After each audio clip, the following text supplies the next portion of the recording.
The galaxy had always laughed at Earth, a small blue world, fragile and unarmored, wrapped in thin air and weaker gravity than most predators would dare call home. The great hunting clans of the Kethri came here for sport, not for war. Humans, to them, were soft-bodied bipeds, barely more than clever prey, unarmored skin stretched over brittle bones. No claws, no fangs, no natural weapons save the tools they fashioned from stone and steel. The hunt was supposed to be simple. The Kethri had landed under the cover of night, fanning across the forests of the northern continent. Their armor shimmered like wet obsidian, masking their heat signatures. They whispered in their own guttural tongue, laughing at the thought of trophies, skulls strung on chains, pelts tanned and hung in their feast halls.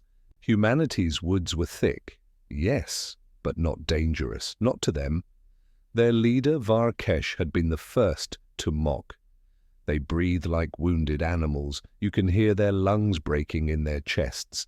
When they run, they bleed heat into the night like torches. This hunt will be swift. We will take them skin to marrow and return before their sun burns the mist away. And for a time, it seemed true. They flushed the first humans from their shelters, small groups stumbling barefoot through the trees, lungs ragged, clothes torn. Easy prey. Their projectiles, rifles, pistols, crude hunting weapons, barely scratched the armor. The Kethri drove them like cattle, laughing as plasma bolts shredded bark around them, herding them deeper into the forest. But then the forest grew quiet.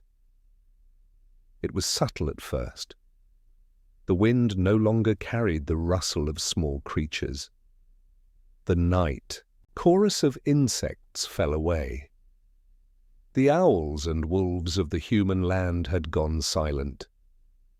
Predators noticed silence.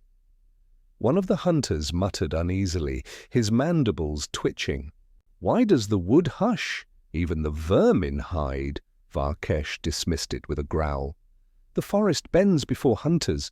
Even animals sense their betters." But when they pushed deeper, chasing the scattered humans, the stillness grew heavier. The silence pressed in against their eardrums. Not a single wing beat, not a single chirp. The only sound was their own footfalls and the rasp of their breathing. And then they found the first body. A Kethri hunter, one of their own, sprawled against a tree. His chest plate was shattered, not pierced by plasma, not burned by energy, but broken inward, as if struck again and again by something blunt and merciless. His blood steamed against the cold earth. His helmet had been torn away, his throat shredded by something jagged. No human weapon had done this. The hunters stared. A ripple of unease traveled through the pack. "Impossible," hissed Varkesh. "The prey has no strength for this. They fall when we strike them once. They are soft, fragile, but the body did not lie." The trail led onward. Bootprints, human bootprints, surrounded the corpse. Many feet, light steps, barefoot in some places. Humans had been here. Yet the strangest part was not the death. It was what the humans had left behind. Scrawled in mud and blood on the bark of a tree was a mark. 3 crude lines slashed downward, and beneath it a single word written in the human's tongue. Run. The hunters bristled. To be mocked by prey was an insult older than war. They surged forward, eager to find these insolent creatures. The air grew colder as the forest thickened, mist rising from the soil in pale ribbons. Their optics flickered with interference, their sensors picking up phantom signatures, heat there one moment, gone the next. And then came the whispers. Not Kethri voices. not human cries of terror. Something in between, low, breathless, words carried on the wind threading through the trees. The hunters froze, straining their senses, a phrase repeated just at the edge of hearing, human tongue, rough, hoarse. "You bleed too." The pack turned, scanning the fog. Nothing. Then a plasma bolt cracked through the night, searing past Varkesh's head and exploding against a trunk. The hunters dove, spreading into formation, weapons drawn, but no enemy revealed themselves. Only a flicker of movement, shadows between trees gone in an instant. The Kethri returned fire, scorching the forest. Branches fell, smoke billowed, sparks danced across the ground, but no bodies fell. It was not a battle, it was taunting. They pushed harder, lungs rasping in the dense air. The hunt stretched from hours into a night with no end. Their targets did not stop. They did not collapse. Always ahead, always out of reach, leaving only traps, pits dug in the earth, branches spiked with sharpened wood, lines strung to trip armored legs. Nothing sophisticated, nothing advanced, but always there, always waiting. One by one, hunters fell. Not in glorious combat, but broken by exhaustion, their armor weighing them down as the humans pressed deeper, deeper, deeper into the forest. Varkesh began to understand. The prey was not fighting to win, they were fighting to last. At dawn, the pack staggered into a clearing. Their armor was caked in mud, their throats raw, their pace faltering. And there, waiting at the far tree line, stood a single human. He was tall but gaunt, shirt torn, blood down his arm, face streaked with dirt. He carried no weapon but a length of wood, sharpened at one end. He did not run, he only stared. Breathing, slow, eyes hollow, steady, unblinking. One of the hunters snarled and raised his rifle. The human raised a single finger to his lips. Silence. And in that silence, the Kethri realized something. The forest was not quiet because they were predators. The forest was quiet because something worse was hunting with the humans. Something they could not yet see. The trees shuddered. A low sound rose deep in the earth, like a heartbeat in the soil, and for the first time the hunters felt it. Fear. The human stands silent, while the forest itself seems to awaken as an unseen force joins the hunt. The silence stretched so long it felt alive. The human in the clearing didn't move. His chest rose and fell, slow as if asleep, eyes fixed on the pack. His face was battered, streaked with blood and grime, yet there was no plea, no terror. Just that hollow stare. Varikesh snarled to his hunters, "Take him! I'll mount his skull over my hearth!" The nearest Kethri raised his rifle, plasma coiled in the barrel, whining. The human shifted, only slightly. A tilt of the head, and then the forest answered. Branches cracked, heavy and deliberate. The mist thickened, swallowing the tree line. Figures stirred in the haze, more humans, shadows peeling from the fog, not charging, not crying out, just stepping. Forward, slow and measured, like spectres called from the soil. The lone human lowered his sharpened stick, planting it in the earth. His hand stayed there, steady as if staking a claim. The plasma bolt never fired. Because before the hunters, finger could twitch, a stone the size of a fist shattered his visor, caving half his faceplate inward. He collapsed without a sound, blood bubbling where glass and bone met. The humans had struck first, with nothing but rock. A ripple of unease swept the Kethri formation. The mist, closed tighter, filling their optics with static. Shadows danced. "In all directions! Circle up!" barked Varkesh. Armor clashed as the hunters formed a perimeter, rifles out. Their breath rasped in the damp air. They fired warning blasts into the haze. Trees scorched, bark split, smoke spiraled upward, but the humans did not scatter. They kept moving, slow, deliberate. The sound of their feet was wrong, too many, too close. The Kethri counted at least 24 shapes shifting in and out of sight. Yet, their scans showed nothing, no heat, no bodies, only interference. And then came the laughter, not loud, not raucous, dry, hoarse. A man's laugh, low and ragged, echoing from tree to tree. It came from everywhere. The hunters spun, mandibles clicking. Sweat slicked beneath their helmets. One whispered, "This is no prey." Varkesh roared, trying to drown the unease. "They bleed, they break, they are flesh and bone, hunt them down." But even as he barked, another hunter went down. A wire, just a simple cord of twisted vines, snapped across his legs, dragging him to the earth. Before he could rise, a human burst from the mist, slamming a sharpened stake down through the thin joint of his armor.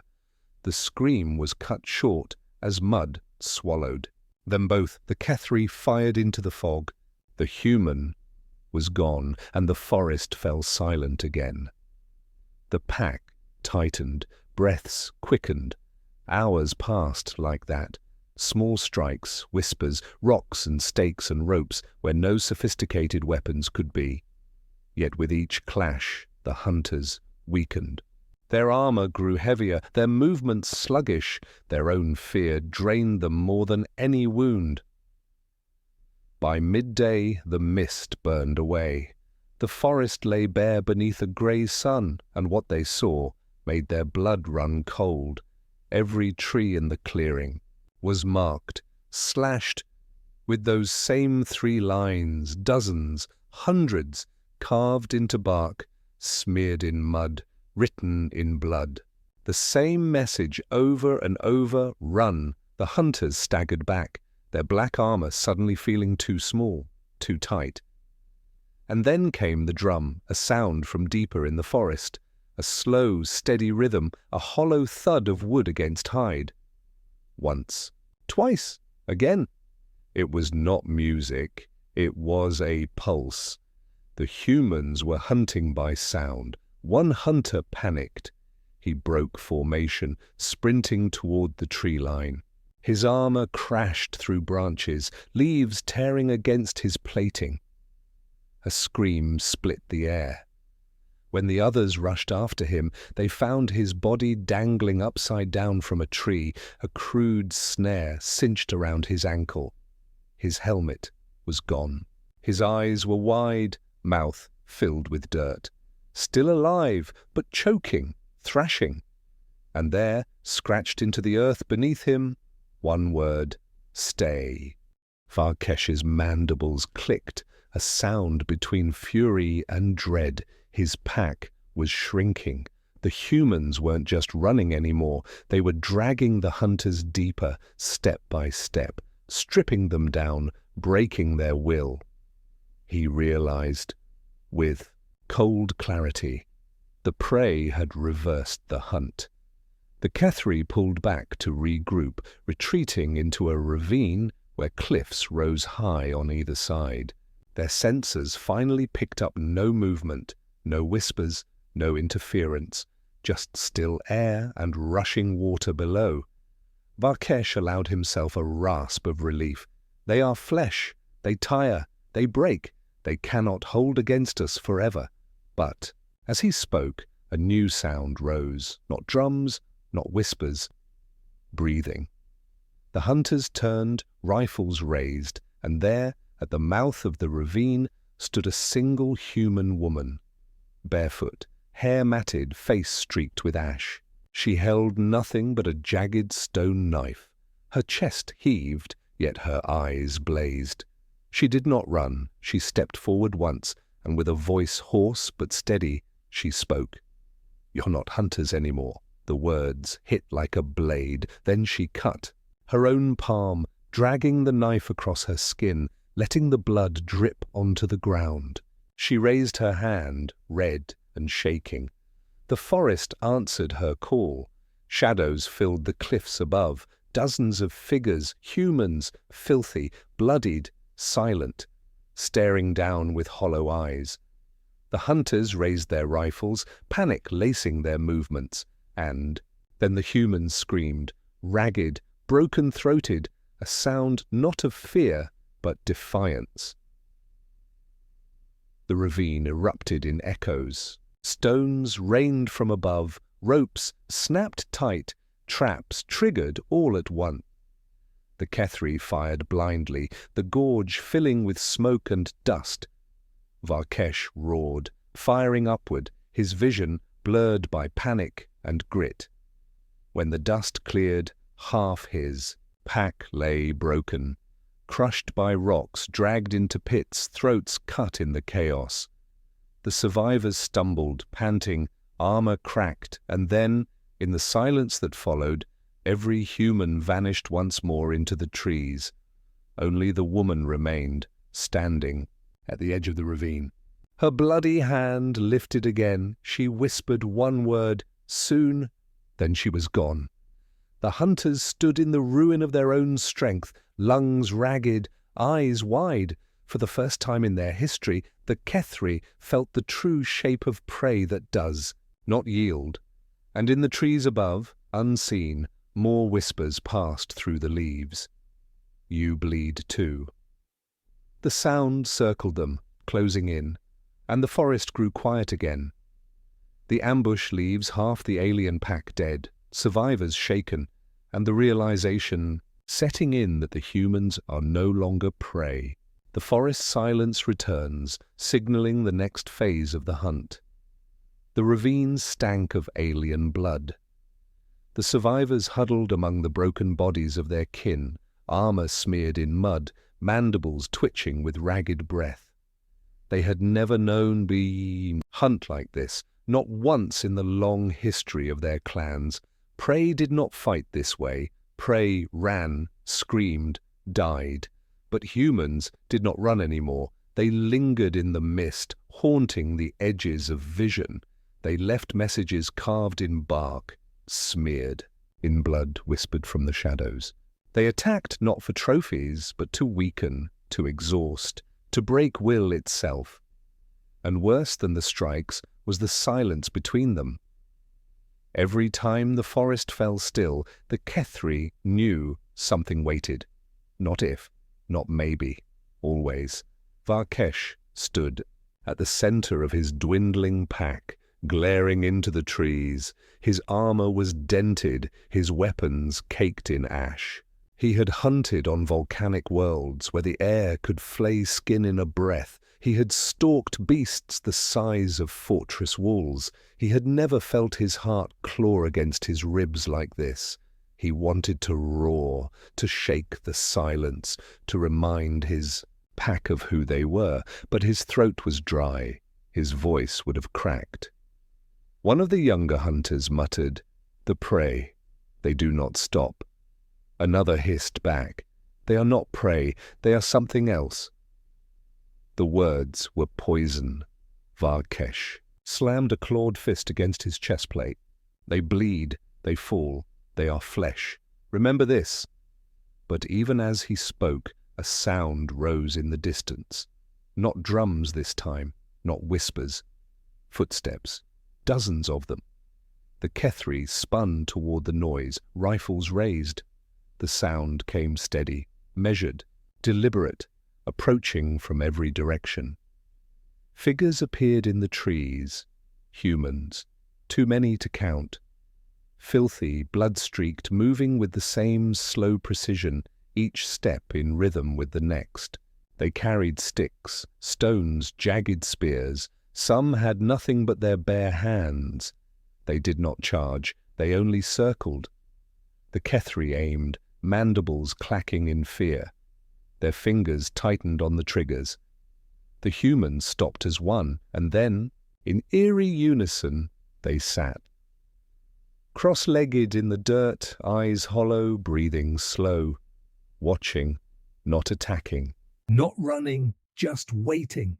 The hunters stared, pulses spiking. Their weapons shook in their claws. This was not combat, it was judgment. The silence stretched until it broke one of them. A hunter screamed and fired, plasma bolts scorching the seated humans. But they did not move. The plasma burned bark, split trunks filled the clearing with smoke. Yet when it cleared, the humans were gone. All of them. Vanished. Only the scorched earth remained, and on it, smeared in blood, a new word. Still, the pack recoiled, their optics scrambled with interference again, shadows twisted in their HUDs. Heat. Signatures flickered like phantoms. Varkesh snarled to hide his unease. They are few, they use illusions, tricks, they bleed. But his words rang hollow. His hunter's eyes betrayed their disbelief. The forest closed tighter, branches clawing at their armor, roots tangling their feet. The air grew heavy, thick, with damp. Their own breathing rasped loud in their helmets. Hours passed. Hunger gnawed, thirst burned. Their bodies dragged heavier with each step. Humans were small, weak, breakable, but they did not stop. They did not slow. They did not collapse. The Kethri did. By dusk, 2 hunters fell behind, stumbling under the weight of their armor. They begged Varkesh to stop, to rest. He turned, fury flashing. Rest, and you die, but the forest answered for him. Arrows, crude, shafts of wood tipped with sharpened stone, rained from above. Not enough to pierce plating, but enough to strike joints, to wedge in seams, to sting with persistence. The wounded hunters staggered. The humans came with them, not in a charge. In silence, figures dropped from trees, crawling from brush, erupting. From soil, dozens, maybe more, faces painted in mud, eyes gleaming with fever.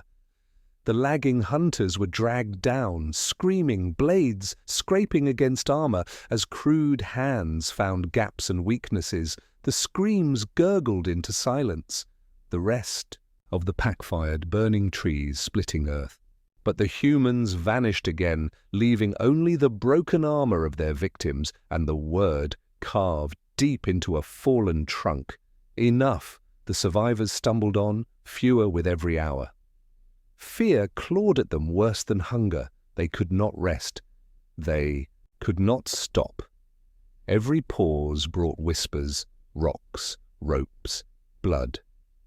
The prey did not need to kill them all at once. The prey only needed time.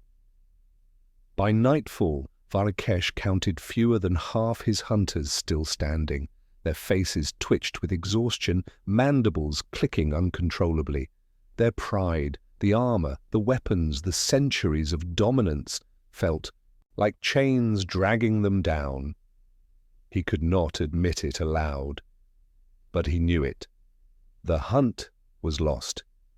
The question now was how many would crawl out alive. Then came the horn, a single blast, low and terrible, rolling through the forest.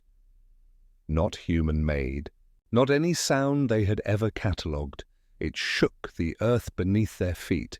Birds scattered, branches cracked, the air itself vibrated. The humans answered in screams, dozens, hundreds, from every side. The pack staggered into a clearing, gasping, weapons trembling, and there, at the far edge, torches flared to life. Humans, dozens of them, standing with flames in their hands, shadows stretching tall against the trees. At their center was the woman from the ravine, blood still dried across her palm, her hair wild in the firelight, her eyes burned with something beyond rage. She raised her torch high, and every human around her slammed their fists against their chests, once, twice. The sound rolled like thunder. The Kethri froze, because in that sound they heard something they had never heard from Prey: unity, defiance, and a promise. The humans surged forward, fire and fury crashing into the clearing. The Kethri raised their weapons, roaring in desperation. Plasma screamed, fire answered. And in the chaos, Varkesh locked eyes with the woman. Her lips moved, not loud, not shouted, but he saw the word, hunt, and she came for him. The humans stop haunting from the shadows and finally strike in force, unified, carrying fire into the night, with the human leader personally charging Varkesh. The clearing became an inferno. Fire leapt from branch to branch, fed by dry bark and resin. Smoke poured upward in black columns, choking the air. Burning eyes, plasma bolts screamed through the haze, splitting trunks, shattering stone. Sparks showered the ground as humans surged forward, torches raised, their screams ragged, inhuman. In their fury, the Kethri fired into the mass, disciplined bursts of plasma ripping holes through flesh. Humans fell, bodies burning, limbs torn away. But for everyone who dropped, two more filled the gap. Barefoot, half naked, armed with sticks And stones, they charged into the storm without hesitation. Varkesh roared above the chaos, his rifle spitting blue fire. He cut through a man's chest, split another's skull, burned a woman's leg to cinder. Yet still they came. One leapt onto his back, clawing at the seals of his helmet with bloody hands. Varkesh slammed him into a tree, crushing bone. But even as the body slid lifeless, another was already there, screaming into his faceplate, eyes burning with madness. The pack held formation, rifles blazing, but the humans were too many, too close. Plasma weapons were made for range, for clean strikes. At arm's length, they were slow, clumsy, and the humans knew it. They swarmed legs, clawed at joints, drove, sharpened stakes into gaps. Armor cracked under stones, swung from slings. Knives of scavenged steel pried beneath plating. Every strike was desperate, reckless, but together they bled the hunters inch by inch. Varkesh saw his hunters fall. One dragged into the flames, armor screaming as fire licked its seals. Another toppled beneath a tide of bodies, clawed arms. Disappearing in a sea of fists and blades, the pack was shrinking. Again, push forward, Varkesh roared. Burn them out. The hunters surged, armor clashing, rifles flaring. They carved a path through bodies, stepping over the fallen, smoke and fire thickening with every stride. But the forest itself seemed to close behind them. Trees toppled, set alight by torches. Shadows danced with firelight, blocking every exit. These humans were herding them. Again. And then Varkesh saw her. The woman with the bloodied palm, standing tall in the inferno, hair wild in the smoke, eyes fixed on him. She held no weapon but a torch, flames flickering in the wind. She did not scream, she did not charge. She only walked forward, slow, deliberate, through the chaos, their eyes locked through his visor. And in that heartbeat, Varkesh felt something he had never known in Prey. Not hatred, not fear. Conviction. The humans believed. She hurled the torch. It struck the earth at his feet, flames spreading across dry roots, racing outward, and as the fire leapt higher, the humans screamed again, a chorus of broken throats that shook the trees. The Kethri staggered, not from wounds, from sound. It was not the cry of prey. It was the roar of something ancient, something that would not yield. The hunters broke formation. Some turned to flee. Varkesh bellowed after them, rage cutting through smoke. "Stand! Stand! Or you are carrion!" But his voice was lost over the firestorm. One by one his hunters scattered into the trees. Plasma bolts fired wild, striking nothing. Humans swarmed after them, shadows in smoke, dragging them down into the dark. Varkesh fought to hold ground, rifle burning hot in his hands. He tore through 3, 4, 5 more bodies. His armor steamed with blood, his visor cracked, his lungs heaving. Still they came, a man with one arm gone, a woman with an arrow through her side, a boy no older than a cub, face painted in ash. Every one of them bleeding, every one of them relentless. They should have collapsed. They should have broken, but pain was not weakness here. Pain was fuel. And Varkesh realized too late that he had never hunted prey like this, because there was no prey like this. These creatures did not hunt for sport. They hunted because survival was carved into their marrow. The flames closed tighter. Smoke burned his throat raw. The woman stepped closer, her torchlight glinting across his cracked visor. She raised her hand, blood dried black across her palm, and then she whispered, "You're tired." The words slid into his bones. He was tired. His arms trembled. His chest heaved. His pack was broken. His weapons heavy. His blood roaring in his ears. He raised his rifle, but she was gone, vanished into smoke. Something slammed into his side, a stake driven through his armor's seam. He roared, swinging his weapon, burning the attacker into ash. But another came, and another. Hands clawed, teeth bit, stones cracked against plating. He staggered, knees buckling, and then the horn sounded again, deep, low, rolling through the burning forest. The humans answered in screams, their fury doubled. Varkesh saw shadows closing from every side.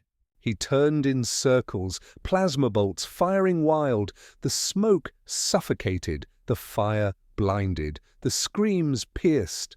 And for the first time in his long life, Varkesh felt the weight of death, not in glory, not in triumph, but in inevitability. The hunt was no longer theirs. The prey had become something else, something worse.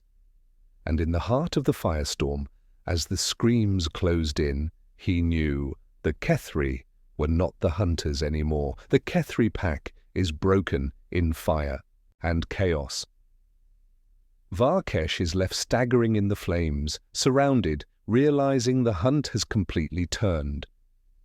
The fire did not burn clean. It smoldered, slow and choking, filling the forest with a red haze. Smoke clung to the ground, curling through roots and rocks, thick enough to sting eyes even through helmets. The flames had scattered the pack, tearing them from one another. The hunters who survived fled in different directions, stumbling blind, through ash and embers. Varkesh staggered among them, his visor cracked, his rifle hot and sputtering.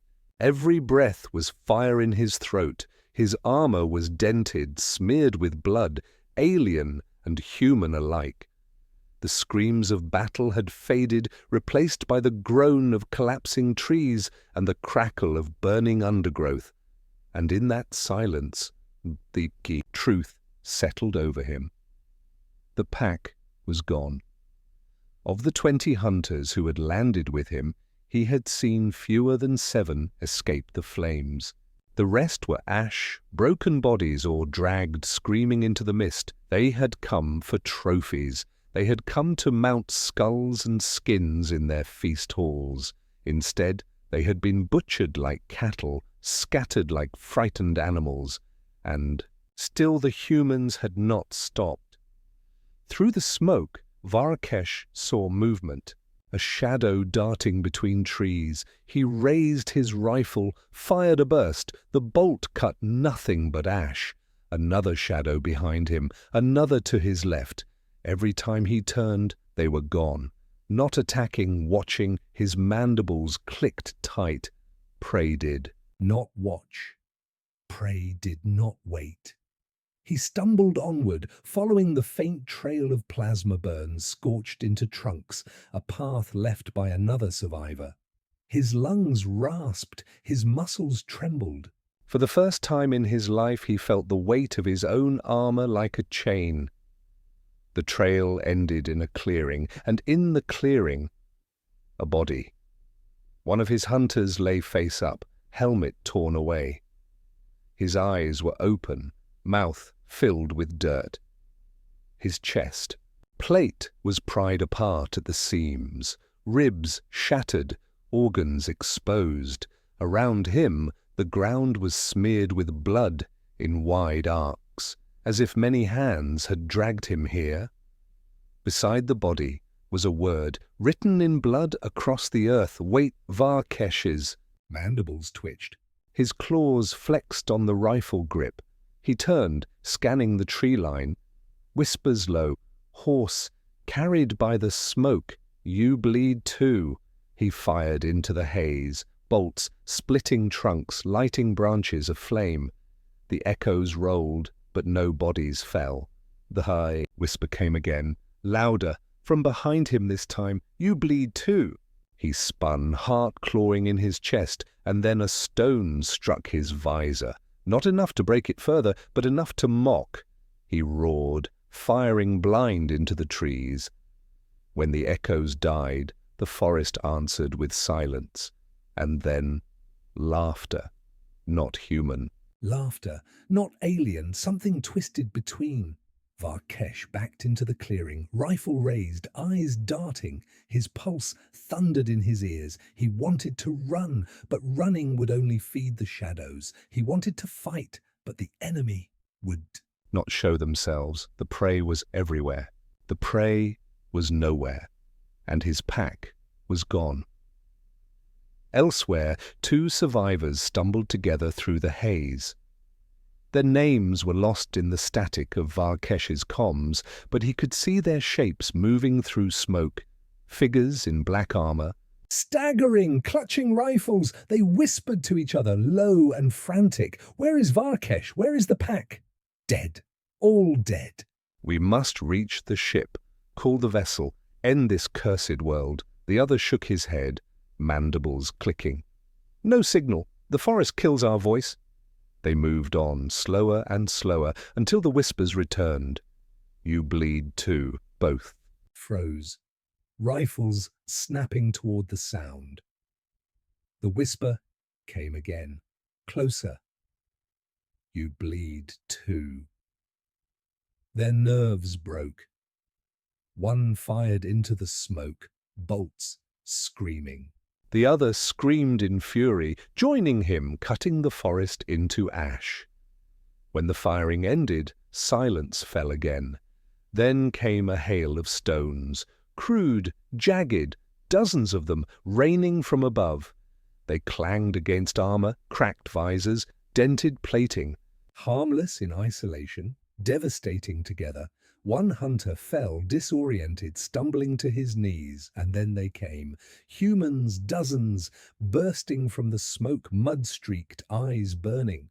They swarmed him, knives and rocks and sharpened sticks slamming into his armor's seams. He roared, plasma bolts searing bodies in every direction, but the tide smothered him. His screams rose, then drowned. The last survivor fled, mandibles. Shrieking in panic, he crashed through branches, his heavy boots pounding. His rifle fired wild, plasma streaking into nothing. The whispers followed him. You bleed too.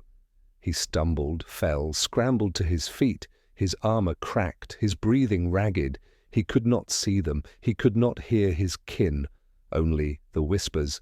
And then, ahead, a figure emerged from the smoke, the woman. Her palms still bloodied, her eyes steady, her face streaked with ash. She carried nothing but a stone knife. The hunter raised his rifle. Plasma screamed. The woman vanished, and behind him, hands dragged him into the smoke. his shrieks tore through the forest, then ended with a wet crack.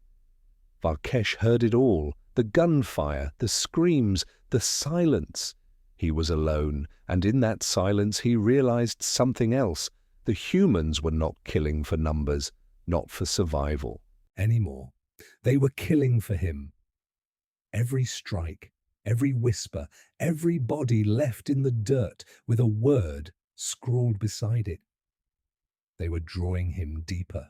Step by step, he staggered on, each breath a roar in his lungs, each step heavier than the last.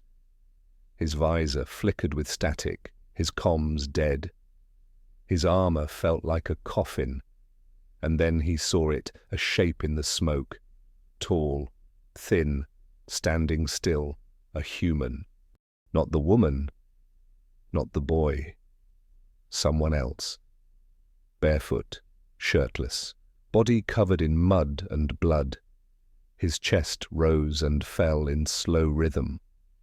His eyes were hollow, yet burning. He carried nothing. Varkesh raised his rifle. The human raised a hand and...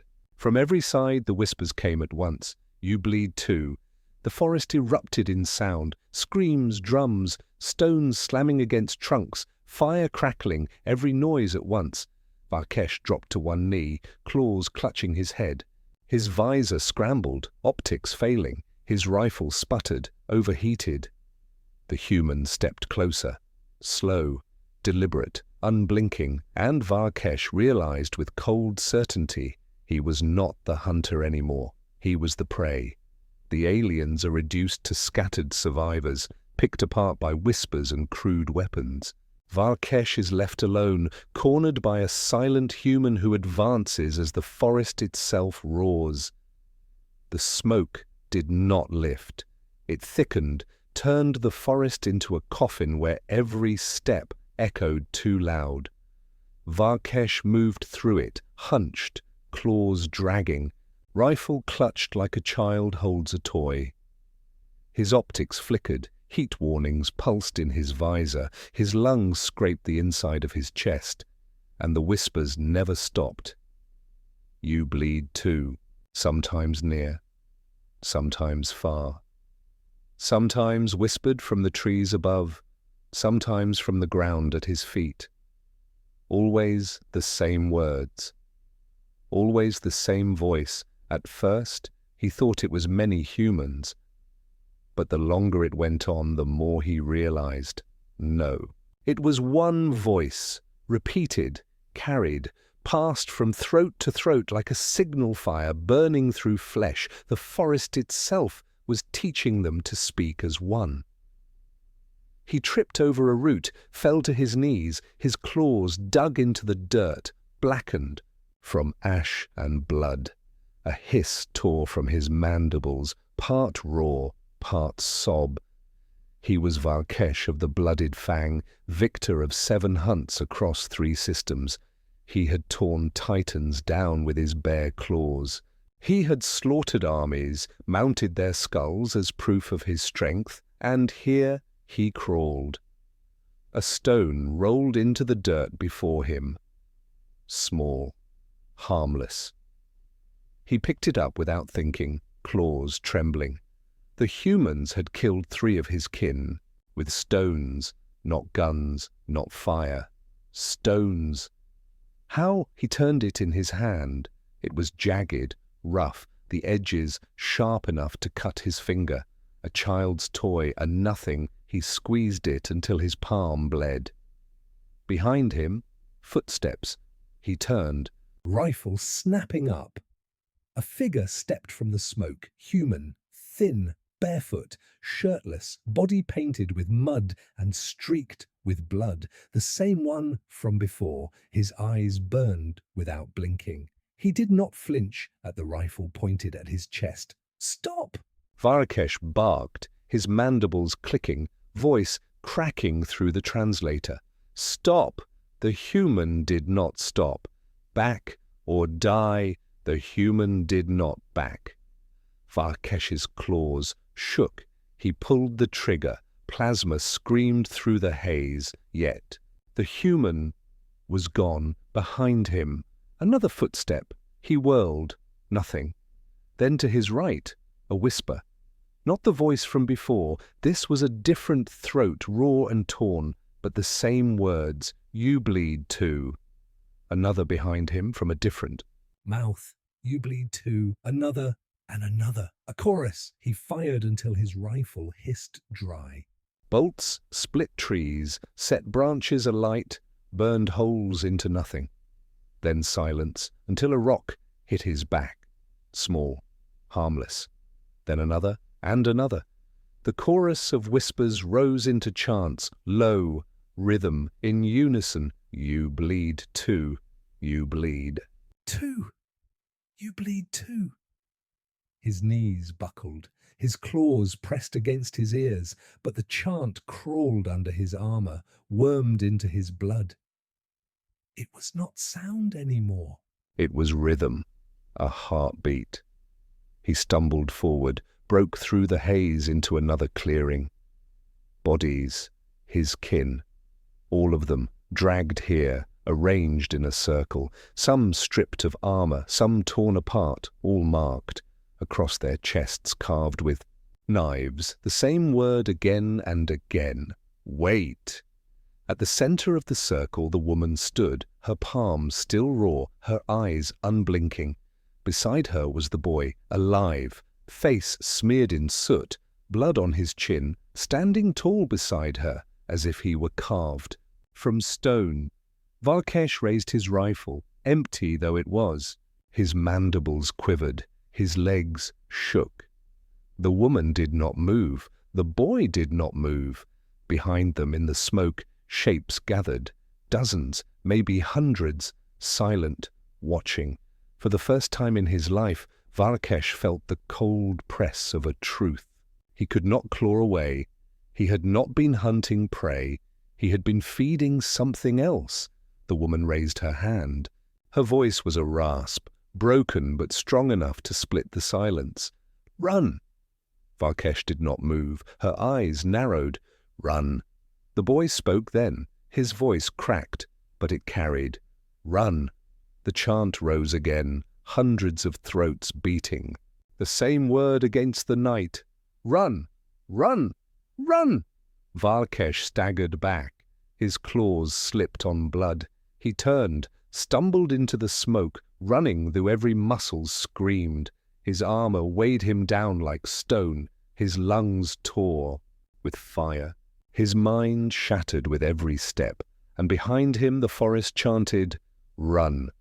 But when he slowed, when his legs faltered, another chant would replace it. You bleed too.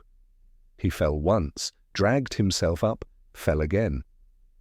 His vision blurred, his body shaking.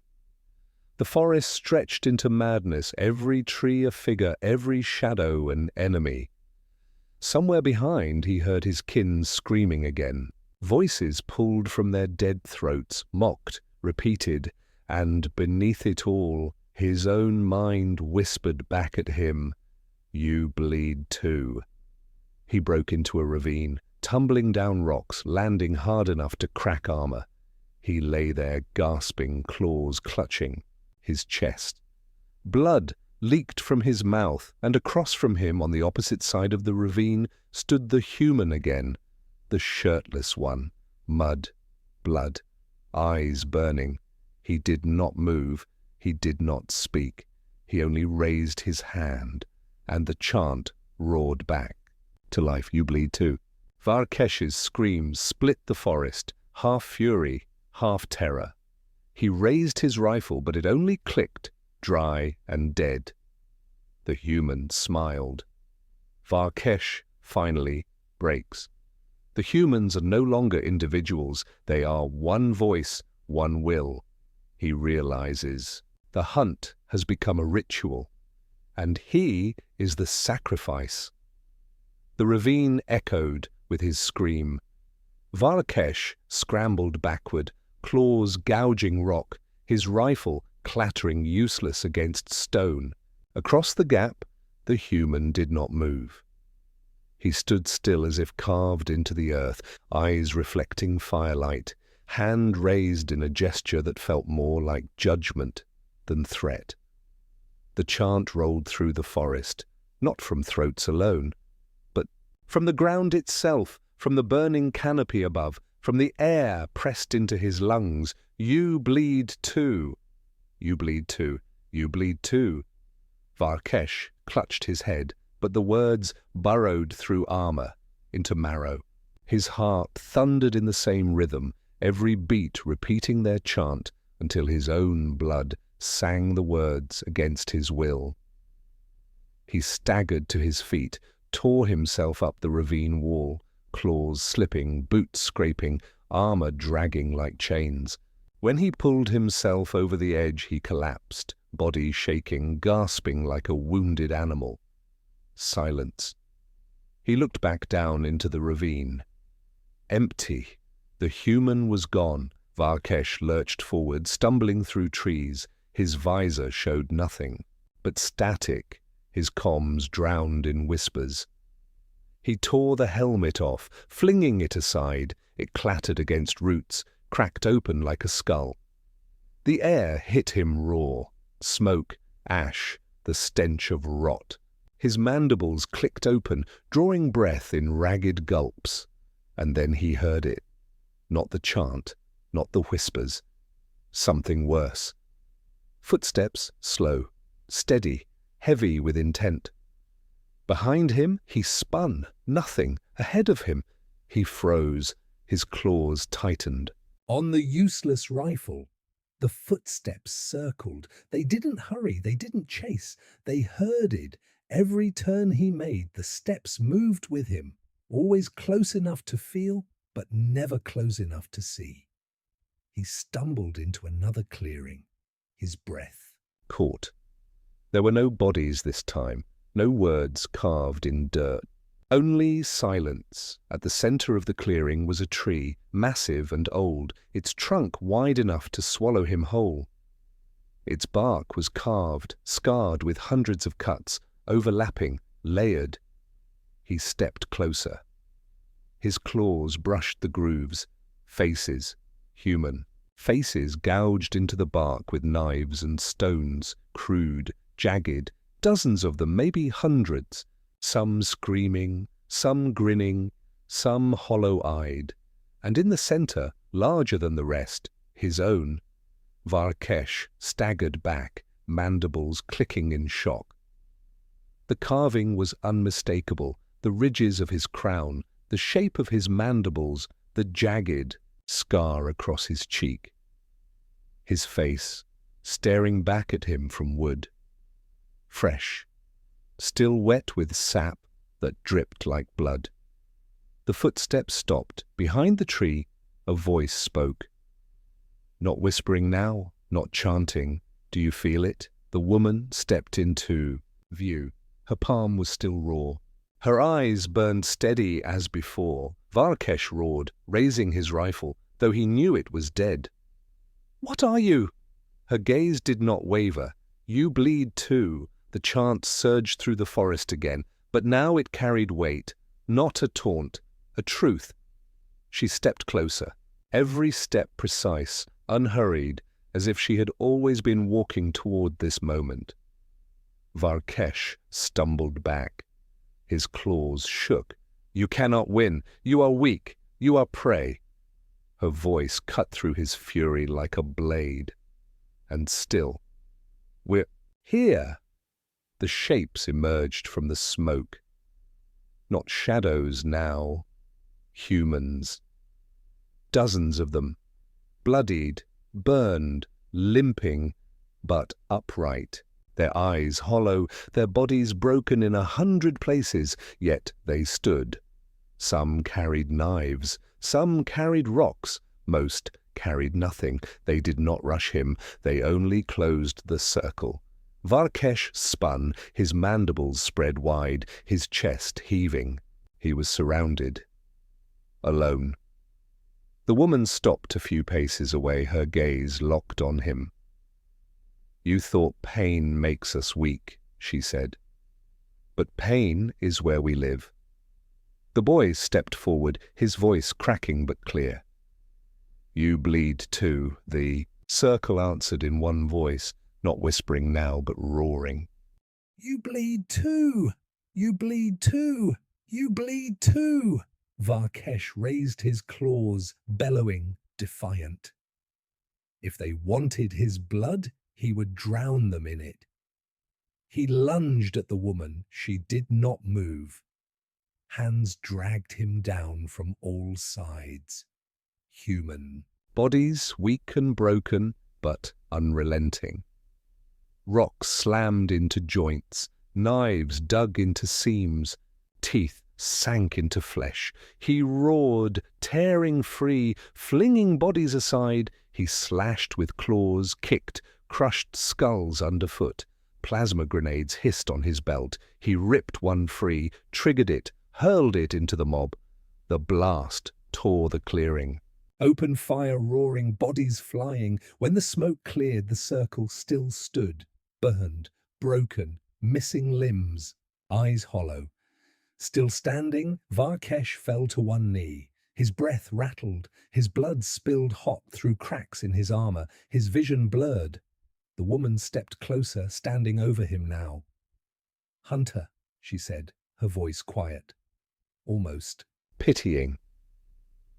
Look at yourself. Varkesh raised his head. He saw the circle, the humans, the faces carved in the tree, his kin's bodies strewn like offerings, his own blood dripping into dirt, and he understood. The hunt was over. The prey had taught the predator fear, but before he could collapse, the boy spoke again. They're not done with you yet. Varkesh turned his head. Through the smoke, new shapes emerged. Not humans, not hunters, something else. Tall, armored, alien silhouettes moving with precision, weapons glowing, more hunters, reinforcements. Varkesh's eyes widened, his mandibles spread in a twisted grin. He tried to laugh, but blood choked it. The woman only looked at him. Her eyes never left his. You brought them here, she said, and the forest went silent. The hunt shifts again. Just as Varkesh breaks under the human's endurance, new hunters arrive, alien reinforcements, stepping into a battlefield that no longer belongs to them. The reinforcements moved like blades. They stepped into the clearing through the smoke. In perfect formation, visors glowing, rifles raised, armor unmarred by fire or blood. Fresh hunters, untouched. 20 of them, maybe more, their boots crushing ash and bone beneath each step. Varkesh looked up from the dirt, blood bubbling in his mandibles. Relief swelled in his chest. His kin had come, his brothers, his salvation. But then he saw their eyes behind the visors. Cold, detached. They did not rush to him. They did not break formation. They looked past him at the circle of humans. The woman did not move. The boy did not flinch. The circle did not break. The newcomers raised their rifles. Plasma hummed, hungry. Varkesh forced himself to his feet. Staggering, blood dripping down his armor, he spread his arms, bellowing, "Kill them! Burn them! End this curse!" The commander tilted his head, visor gleaming. His voice came cold, filtered through command frequencies. "You are not blooded anymore." Varkesh froze. "What?" The commander's rifle shifted, barrel pointed at his chest. "You failed!" Plasma screamed. Varkesh was thrown back, armor splitting, blood spraying. He collapsed into dirt, clawing at the wound. His mandibles trembled in disbelief. The woman did not look away. Neither did the boy. The circle of humans stood silent as the reinforcements opened fire. Plasma bolts ripped through trees, shredded bark, seared bodies. The forest became a storm of light and smoke. Humans fell, limbs torn, flesh burned. Yet still they rose, dragging one another to their feet, charging through fire bare-handed. Rocks flew, knives glinted, screams split the air. The hunters advanced in formation, plasma cutting down every figure that rushed them. But the humans did not scatter. They did not retreat. They threw themselves forward again and again, bodies breaking but the line never thinning. The reinforcements slowed. Varkesh saw it through his haze of pain. Their formation faltered, rifles lifted higher, bolts fired wider. The line bent, not from human strength, from human refusal. For every one that fell, 2 more stepped forward, burned, bloodied, dragging their ruined bodies toward the fight. And then the chant rose again. You bleed too. This time it shook the air, a roar of 100 throats, so loud it drowned the plasma fire, so steady it bent the rhythm of battle. You bleed too! You bleed too! You bleed too! The commander barked orders, but his voice cracked under the noise. His formation staggered back a step, and the humans surged. They swarmed the first line, dragging hunters into the dirt, tearing rifles away with bare hands, snapping necks with stones tied to rope. Blood sprayed, alien shrieks mixing with human howls. The plasma storm broke. Rifles sputtered dry. Claws tore, teeth bit, knives plunged. Varkesh crawled forward, watching with wide, fevered eyes. The reinforcements, his salvation, were drowning. Drowning in bodies, in screams, in pain turned weapon. The forest itself roared with it. You bleed too. The commander fell last, his helmet torn away, his face slashed open by the boy's stone knife. His roar was cut short as hands dragged him down, knives and rocks finding seams, teeth tearing flesh. The clearing went still. Smoke hung heavy, blood-soaked dirt. Human bodies lay scattered among alien corpses, burned and broken, yet those still alive stood upright, limping, bleeding, unbowed. The woman walked through the silence, her palm raw, her eyes steady. She stepped over Varkesh where he lay in the dirt, staring up at her with broken pride. She did not speak. The boy stood beside her, chest heaving, face streaked in blood. His knife dripped. Varkesh rasped, mandibles trembling. Why? Why? Will you not fall? The woman looked down at him, her voice quiet but carrying through the dead forest. Because we already have. The words sank into him like a blade. His eyes dimmed, his breath rattled. He coughed blood into the dirt. The circle of survivors gathered behind her. Some leaned on each other. Some dragged shattered legs. Some could barely lift their heads. Yet their eyes burned. The woman turned, raised her hand. Silence fell again. The forest held its breath. And then news sound. Engines. Overhead, through the smoke and fire, the sky split with light. Dropships descending, more hunters, more reinforcements, dozens, hundreds. Varkesh's eyes flickered wide. His mandibles quivered in a final broken laugh. Now you will drown. The woman did not look at him. She looked up at the sky, her palm closing into a fist, and behind her the forest itself seemed to lean closer. Human endurance has broken the second wave, but the sky darkens with dropships. Hundreds more hunters are descending. The true test is about to begin. The sky burned with engines. Dropships tore through the clouds like falling stars, their hulls black and sharp, their underbellies glowing with descent fire. They came in waves, dozens, then scores, then more than the human eye could count. The forest trembled under the roar. Varkesh lay broken in the dirt, blood filling his mandibles, his chest a cage of fire. He laughed anyway. The sound was wet, bubbling, hollow. "They come," he rasped. "The hunt returns."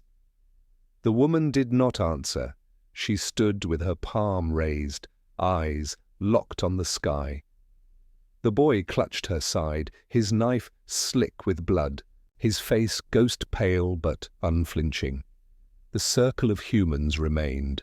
Fewer than half still stood. They were burned, bleeding, some missing fingers, some missing eyes, but none stepped back. Every gaze turned skyward, watching the dark tide descend. Engines screamed as the dropships broke the tree line. Their landing, struts, split soil, burning trees to cinders. Ramp after ramp crashed open and hunters poured out. Not 20, not 50, hundreds. An army of predators, rifles glowing, armor gleaming, mandibles clashing in anticipation. They moved as one. A wall of hunters spreading into formation, plasma rifles raised, targeting arrays locking. Varkesh coughed blood and sneered through his broken mandibles. "Now you will see, now your silence ends." The woman lowered her hand and the forest went quiet. No birds, no insects, no crackle of fire. Only silence so deep it pressed against bone. The hunters hesitated. The wall of predators, so eager, so certain, paused mid-step. Their eyes flicked between trees, scanning shadows. Their mandibles clicked uneasily. The commander of this new host barked orders, voice booming across the clearing. "Advance! Burn the ground! Leave nothing breathing!" The wall obeyed. Plasma rifles screamed, fire ripping through trunks, branches exploding into ash, the ground splitting with heat. The forest convulsed under the storm, but the humans did not scatter. They did not run. They stood in silence, waiting as the storm passed over them. Fire licked their skin, bolts seared their flesh. Still they stood, and when the firing ceased, when rifles hissed dry, the silence broke. "You bleed too." It began as a whisper from one throat, then another, then another. "You bleed too. You bleed too. You bleed too." The wall of hunters slowed. Their mandibles twitched. They shifted their grips, rifles suddenly heavier. The chant grew. "You bleed too!" The sound rolled like thunder. A wave of human voices cracked and raw, yet bound together until it became one. The sound pressed against the hunters' ears, rattled their armor, wormed into their blood. Some broke formation, a step back, a glance behind. The commander roared at them, mandibles flared, claws slashing the air. "Stand! They are nothing! Fire again!" But when the rifles lit, hands were shaking, bolts went wide, and the humans moved, not in panic, not in charge. Step by step, they advanced. Broken bodies dragging forward, burned flesh refusing to stay down, empty hands closing into fists. The chant thundered with each step. "You bleed too! You bleed too! You bleed too!" The wall of hunters faltered, lines bent, mandibles clicked in panic, their claws trembled on their weapons. They had never seen prey move like this. Prey did not march into fire. Prey did not rise when their bodies should be dead. Prey did not chant with voices that shook the ground. This was not prey, this was something else. The first clash broke like a storm. Humans crashed into hunters barehanded, knives slashing at armor seams, rocks breaking visors, sticks driven into throats. Hunters roared, claws tearing, rifles slamming into bodies like clubs. But the humans did not stop. Every strike that dropped one only pulled another closer. Every wound they suffered only made the chant louder. Varkesh dragged himself up against a tree, vision swimming, blood flooding his chest. He watched with wide, delirious eyes. His kin, his proud hunters, were drowning in the same tide that had broken him. He whispered the words with them, his mandibles trembling. You bleed too. The commander fought in the center, his claws soaked in human blood, his rifle splitting bodies in half. He roared, a sound that shook leaves. From branches, and still the humans surged. A man with one arm leapt on his back, teeth sinking into the commander's throat. A woman with no eyes drove a sharpened stick into his chest. The boy with the stone knife plunged it again and again into the gaps of his armor, screaming until his voice broke. The commander collapsed, dragged down into mud and blood, his roar. Smothered beneath human hands, the hunters saw it. They broke. Formation shattered. Plasma rifles dropped. Some fled into the trees. Others roared in panic, firing wild. Bolts, scorching allies, but the chant followed them into the smoke. You bleed. Too. You bleed too. You bleed too. The forest devoured them. When the silence finally returned, the ground was thick with bodies, alien and human both. Blood-soaked roots turned soil black, filled the air with iron stench. Only a handful of humans still stood. The woman. The boy. A few dozen more, all broken, all shaking, but alive. Varkesh stared at them, mandibles quivering. His breath was shallow, ragged. He could feel his blood leaving him. He knew he was finished, but he also knew something else. The galaxy would never understand this night. Hunters had come to claim trophies. They had come with fire and claws and certainty. And here, in the silence of a burning forest, they had learned the truth. Pain was not weakness. Pain was endurance, and endurance was victory. Varkesh laughed, blood bubbling. His mandibles spread in a broken grin, but before the sound faded, the woman turned. Her eyes locked on the sky again. Above, the engines still roared. More dropships, larger, not hunters this time, something heavier, war machines. The next wave was coming. The humans have broken the hunters' army with sheer endurance and defiance, but the sky darkens again. This time, war machines descend. More than flesh and stone can fight. The sky tore open. Engines screamed as leviathans descended.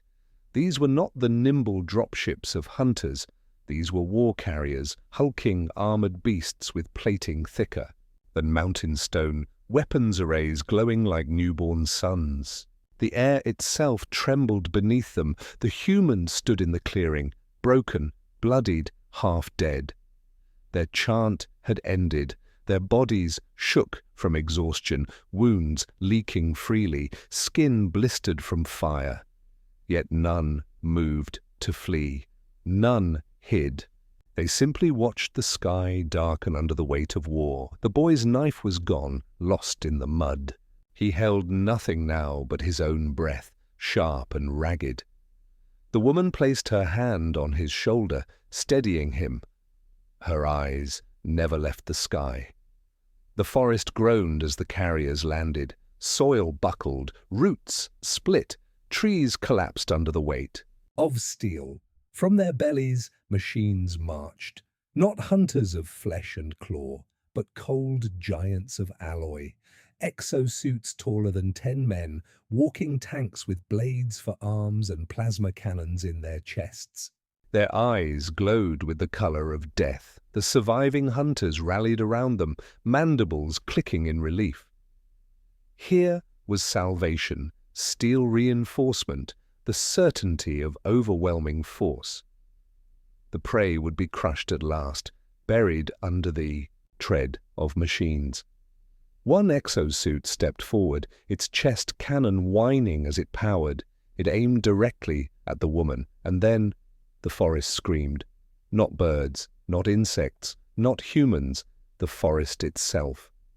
Roots erupted from the soil, thick and gnarled, coiling around steel legs. Vines shot from trees, barbed and thorned, wrapping glowing cannons, pulling barrels toward the earth. The machines staggered. The humans did not move. They only watched as the forest tore itself open. It was not alive. Not in the way flesh was. it was something else, something older. The silence had been its breath. The waiting had been its patience. The humans had endured not only for themselves, but for it. The first exosuit toppled, dragged down into earth, split open like a mouth. Soil closed over it, swallowing steel whole. The hunters shrieked, mandibles clashing in panic. They fired. Into the trees, burning bark, splitting branches, but the vines came faster. Roots as thick as bodies smashed through armor, branches speared through cockpits. And in the chaos the humans began to move. They did not rush, they did not roar. Step by step they walked forward, broken bodies carrying them into fire. The boy picked up a jagged shard of alien plating. The woman gripped a fallen rifle. Others armed themselves with scraps, bones, stones sharpened by desperation. And when they struck as one. The machines fell, torn by root and rock, dragged under by hands that refused to let go. Hunters screamed as prey swarmed them, dragging them down, choking them with mud and silence. The chant returned, not as words, but as breath. Every step, every strike, every broken body collapsing and rising again. The sound was heavier than thunder, older than fear. Varkesh, bleeding out beneath the tree, watched it all with eyes wide and delirious. His mandibles twitched. He wanted to laugh. He wanted to weep. This was not prey. This was the end of predators. The forest devoured. Metal, the soil drank blood. Smoke curled into the heavens like a signal fire to gods. And then silence again. Not the silence of waiting. Not the silence of fear. The silence of victory. The woman stood in the clearing, her body shaking, her rifle heavy in her hands. The boy leaned against her, his face pale, eyes burning. Around them only a handful of humans remained standing. But standing was enough. The war machines were gone. The hunters were gone. The carriers above, seeing the slaughter below, roared their engines and fled back to the clouds. They would return, perhaps, with more, with worse, but not tonight. Tonight, the forest belonged to humanity. The woman raised her face to the sky, eyes reflecting the fading glow of engines. She did not smile. She did not weep. She only whispered, voice hoarse but steady. "Remember us," the boy echoed her louder. "Remember us." The others joined. A chorus of broken voices carried into the smoke, into the stars. And far above, beyond clouds and engines, beyond carriers retreating to warn their kin, something in the dark of space listened. The galaxy would remember. It would whisper of the night hunters came to break humanity. And humanity broke the silence instead. It would whisper of prey that would not stop, would not yield, would not die. It would whisper of the forest that went silent and never gave them back.